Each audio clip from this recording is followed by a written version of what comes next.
Bonjour, voici le tirage défi de la mi-février.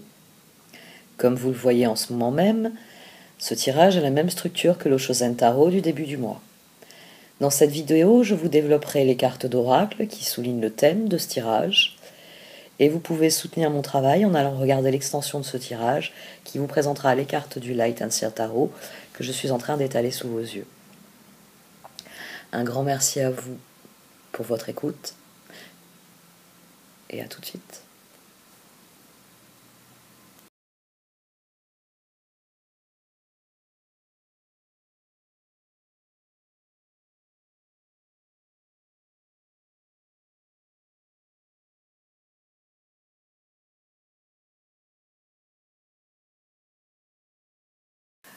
Bonjour, voici votre tirage défi pour ce mois de février, Amis Scorpion. Au sein de la sagesse des royaumes cachés est sorti le prince de l'arc-en-ciel. Cette carte vient vous encourager à persévérer. Parce que c'est ainsi que le 2 de coupe deviendra les amants. C'est ainsi que vous passerez d'une relation qui est émotionnellement enrichissante à une relation qui est totalement épanouissante. Et les cartes ici vous disent de persévérer. Il est fort possible que vous ne vous épanouissiez pas actuellement dans une relation en particulier. Mais pour les cartes, c'est vous qui devez changer votre façon de voir la situation. Et il va falloir faire preuve de patience, il va falloir savoir patienter pour obtenir des résultats. Ces deux cartes viennent souligner le fait que pour l'instant vous êtes dans ce sentiment que rien ne progresse, rien n'avance, mais elles viennent vous dire que si vous maintenez vos efforts, votre persévérance et votre patience vous permettront d'obtenir ce que vous voulez. Le Seigneur des mots vient surtout souligner, ce qui est très clair dans ce tirage, c'est que vous donnez le meilleur de vous-même aux situations, ou à la situation, ou à la relation, plus exactement. Vous donnez le meilleur de vous-même, le 2 de coupe, on a le soleil ici, vous faites les choix en fonction de l'autre, et jusqu'à un certain point, ça vous réussit. Mais il est fort possible que vous soyez dans une relation qui est devenue insatisfaisante avec le temps. Et vous continuez à donner de vous-même, vous continuez à en attendre le meilleur, à donner le meilleur. Dans certains cas, peut-être que vous arriverez à faire changer la personne, mais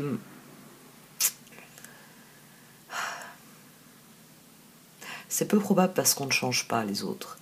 Et si en face de vous, vous avez quelqu'un qui ne sait pas collaborer, qui ne veut pas collaborer, ce tirage vient vous dire qu'il y a d'autres personnes et que celles-ci sont le plus à même de devenir les partenaires que vous désirez. Parce qu'ici, c'est clairement une histoire de partenariat. Ça peut être dans une relation amoureuse, mais plus largement, ça peut être dans une amitié, ça peut être dans une relation professionnelle ou autre. Vous pensez, normalement, quand on travaille avec quelqu'un, quand on est en partenariat avec quelqu'un, que ce soit amoureux ou au travail, ou même dans les loisirs, il y a une répartition. Il y a une répartition de, oui, j'ai envie de dire, des tâches au sein de la relation, au sein du projet commun. Et vous, ici, c'est une des choses qui semble vous décevoir. C'est-à-dire que vous avez quelqu'un que vous aimez beaucoup, mais qui n'est pas un partenaire. Qui n'est pas quelqu'un sur qui vous pouvez compter. Pour les cartes, il y a le double message. Soit de persévérer et de poser vos règles et que l'autre comprenne qu'il va falloir qu'il rectifie son comportement. Et la solution extrême qui peut être d'emblée nécessaire, tout simplement se détourner de cette personne et se tourner vers d'autres personnes plus à même de participer, plus à même de travailler de concert avec vous. Parce qu'ici, vous avez quelqu'un qui ne travaille pas avec vous. Vous avez quelqu'un qui est là, mais qui ne fait pas sa part de travail. Je vais m'arrêter là pour cette première partie du tirage. Je vais vous développer tout le reste parce que c'est très clairement là que se trouve la difficulté. On a quelqu'un qui ne fait pas sa part de travail ou qui ne se comporte pas comme... je vais rester sur ce terme de partenaire, c'est-à-dire que ce soit un partenaire amoureux, un partenaire sportif, parce qu'on peut trouver des sports en duo, vous voyez, c'est sûrement ce type d'exemple que je vais développer. Vous pouvez avoir des partenaires d'affaires, hein, vous êtes associé avec quelqu'un. Quelle que soit la configuration de partenariat, il y a toujours, on va dire, un cadre. Bien sûr, vous pouvez le modifier, hein. Vous pouvez être partenaire avec quelqu'un et accepter dans ce partenariat certaines choses que moi je n'accepterais pas dans un partenariat, ou qu'un autre accepterait mais à certaines conditions, etc. Les cadres sont mouvants, mais on a tout de même une vision assez idéalisée.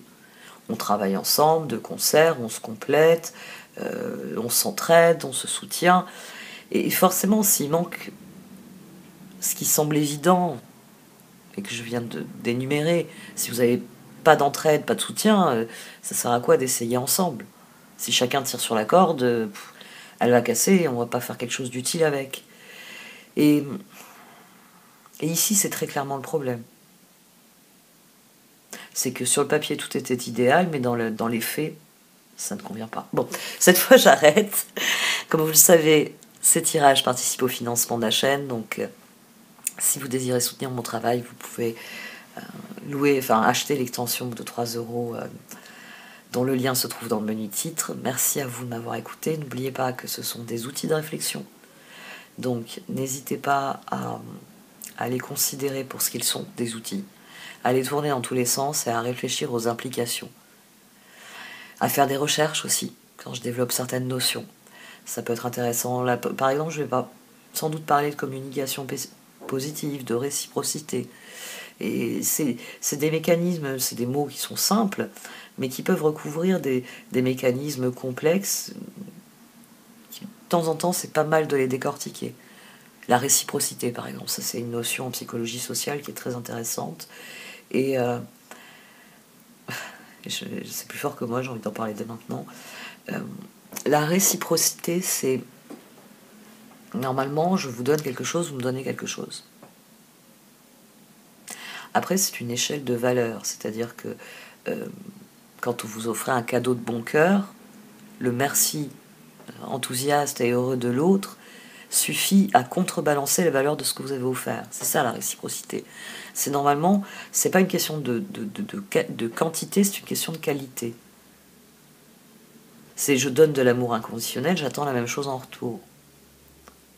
Je donne de la bienveillance, c'est parce que j'estime que la même chose m'est due. La réciprocité, c'est ce mécanisme-là.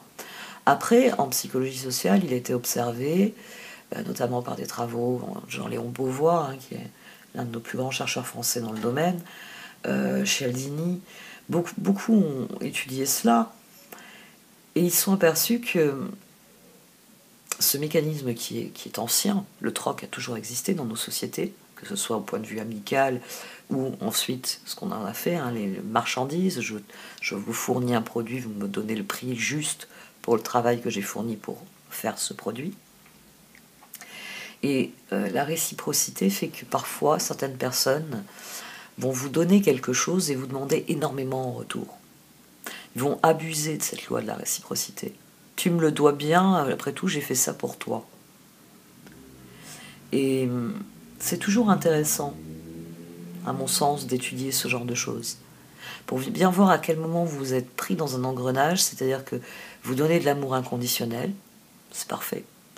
Et vous avez une personne en face de vous qui vous dit « Ah ben moi aussi je te donne de l'amour, donc tu me dois bien, au nom de cet amour inconditionnel que nous partageons, tu me dois bien ceci ou cela. » Et là, c'est peut-être aussi un des problèmes dans ce tirage, c'est que vous réalisez que l'autre ne donne pas avec autant de générosité que vous, parce que le Seigneur des mots, vous donnez le meilleur d'emblée.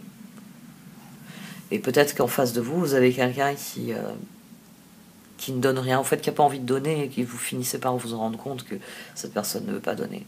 Ou alors c'est une personne dont il faut abattre les murailles. C'est possible avec ces deux cartes. C'est-à-dire qu'il faille convaincre cette personne qu'elle peut vous faire confiance. Ça aussi, ça peut être intéressant. Il y a d'autres tirages qui allaient dans ce sens-là. Le manque de confiance en l'autre. Je ne te fais pas tout à fait confiance, donc je garde les choses pour moi. C'est peut-être une dynamique qui est en jeu ici. Bon, cette fois j'arrête. Un grand merci à vous, prenez grand soin de vous, et peut-être à tout de suite.